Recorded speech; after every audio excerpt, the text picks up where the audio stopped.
కోనసీమ ప్రాంతంలో రైతులు ఆరుగాలం కష్టపడి పండించిన వరి పంట వర్షార్పణమైంది. ఆరుగాలం పండించిన పంట చేతికి వచ్చిన తర్వాత పెంగల్ తుఫాను వల్ల వచ్చిన భారీ వర్షానికి రైతులకు తీరని నష్టం కలిగించింది.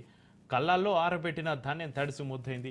వరి పొలాల్లో నిల్వ ఉన్న వర్షపు నీటిని బయటికి పంపించేందుకు రైతులు నానా ఇబ్బందులు పడుతున్నారు.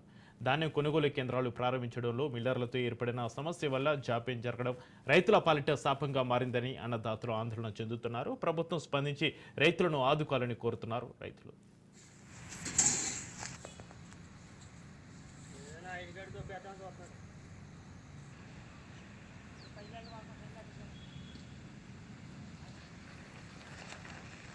సేల్ వచ్చింది సార్. మామూలుగా సేల్ అయ్యి కొంచెం వాసన వస్తుంది సార్. దాన్ని కూడా వేసి కొట్టినేసింది సార్. కొంచెం పొగొట్టిన చూడగా ఆకాశం అట్టి తుఫాను బట్టి కొంచెం ఆధారం.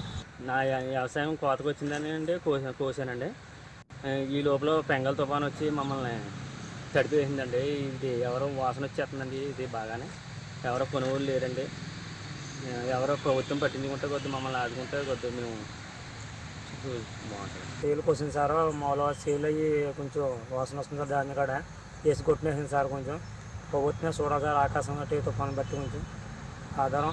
నా వ్యవసాయం కోతకు వచ్చిందని అండి కోసానండి.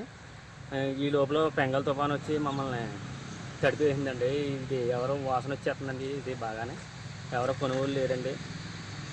ఎవరో ప్రభుత్వం పట్టించుకుంటే కొద్ది మమ్మల్ని ఆదుకుంటే కొద్ది మేము బాగుంటుంది. సేల్ వచ్చింది సార్. మామూలుగా సేల్ అయ్యి కొంచెం వాసన వస్తుంది సార్. దాన్ని కూడా